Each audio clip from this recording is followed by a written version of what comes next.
تو پیارے دوستو، میں ہوں زندہ مولوی اور اس وقت میں اسلام آباد ایئرپورٹ پر موجود ہوں، اور آج وہ دن ہے جس کا برسوں سے انتظار تھا۔ آنکھوں میں خوشی ہے لیکن دل میں برسوں کی جدائی کا غم اب بھی موجود ہے۔ میرا چچا جو پورے 11 سال گزرنے کے بعد آج پاکستان واپس آ رہے ہیں۔ ویڈیو کے ساتھ جڑے رہیں۔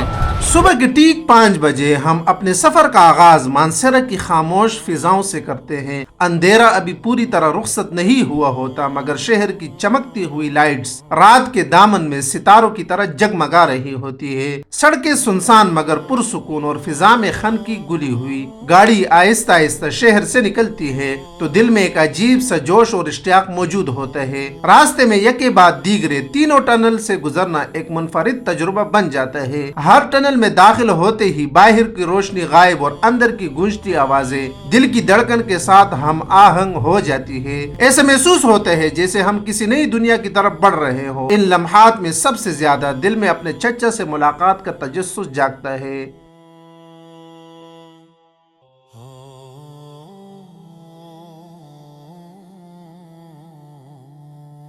اس وقت ہم شاہ مقصود میں ہیں، نماز پڑھتے ہیں صبح کا، اور یقین مانیے نماز پڑھنے کے بعد جو دلی سکون ہوتا ہے نا، وہ الفاظوں میں بیان نہیں کیے جاتا۔ سب جو ساتھی نماز نہیں پڑھتے، نماز کا ضرور اہتمام کریں۔ شاہ مقصود سے نکل کر ہم دوبارہ موٹر وے پر روانہ ہو جاتے ہیں، لیکن پاکستان تحریک انصاف کے بھائیوں کی طرف سے روڈ بند ہوتا ہے، سو ہم گاڑی کا رخ خانپور روڈ کی جانب موڑ دیتے ہیں۔ یہ موڑ جیسے کسی اور ہی منظرنامے کا دروازہ کھول دیتا ہے۔ سامنے خانپور ڈیم اپنی پوری آب و تاب کے ساتھ پھیلا ہوتا ہے۔ صبح کا سورج ابھی افق سے ابھر رہا ہوتا ہے اور اس کی سنہری کرنیں پانی کی سطح پر ایسے بکھرتی ہے جیسے کسی نے نیلے ریشم پر سونا چھڑک دیا ہو۔ ہوا میں خن کی، پانی میں ٹہراؤ اور آسمان پر ہلکی سی گلابی روشنی، سب مل کر ایک عجیب مسحور کن خوبصورتی تخلیق کرتے ہیں۔ راولپنڈی 26 نمبر میں میرا چچا زاد نصیب ہمارے انتظار میں کھڑا ہوتا ہے۔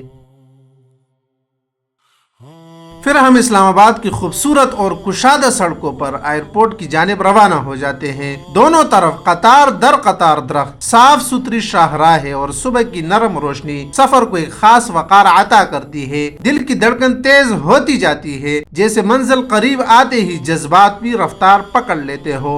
آخر کار ہم اسلام آباد انٹرنیشنل ایئرپورٹ پہنچ جاتے ہیں۔ اندر داخل ہوتے ہی ایک ہنگامہ خیز منظر ہمارا استقبال کرتا ہے۔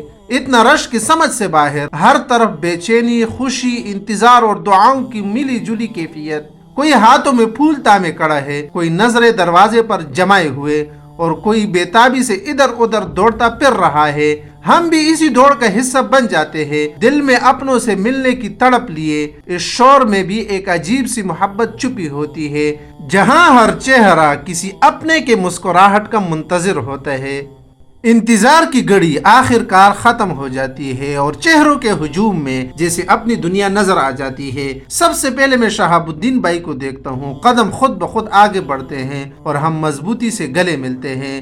پھر نظر پڑتی ہے اپنے چچا پر۔ برسوں کی جدائی ایک لمحے میں آنکھوں سے آنسو بن کر بہتے ہیں۔ جب ہم گلے ملتے ہیں تو یوں محسوس ہوتا ہے جیسے وقت رک گیا ہو، جیسے فاصلے پگھل گئے ہو۔ اس ملنے میں محبت کی حرارت بھی ہوتی ہے اور بچھڑنے کا درد بھی، مگر اس لمحے سب سے غالب احساس شکر کا ہوتا ہے کہ آخر کار جدائی کا اندھیرا ختم ہوا اور اپنوں کی روشنی نصیب ہوئی۔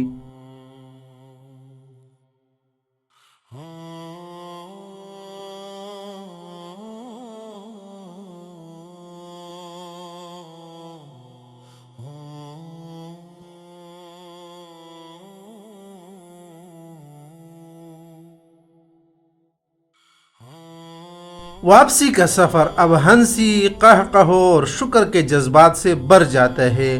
ہر جملے کے ساتھ دل سے بے اختیار الحمدللہ نکلتا ہے، جیسے یہ ملن کسی دعا کی قبولیت ہو۔ پھر ہم پاک خیبر ہوٹل پہنچتے ہیں، جہاں محبت سے سجا ناشتہ ہمارا منتظر ہوتا ہے۔ گرم چائے کی بھاپ، تازہ نان کی خوشبو اور اپنوں کی موجودگی، یہ سب مل کر اس لمحے کو یادگار بنا دیتے ہیں۔ یوں لگتا ہے جیسے رزق بھی آج خاص طور پر محبت کے ذائقے سے مہک رہا ہو۔ آج کی ویڈیو یہی تک، دعاؤں میں یاد رکھیے۔ اللہ حافظ۔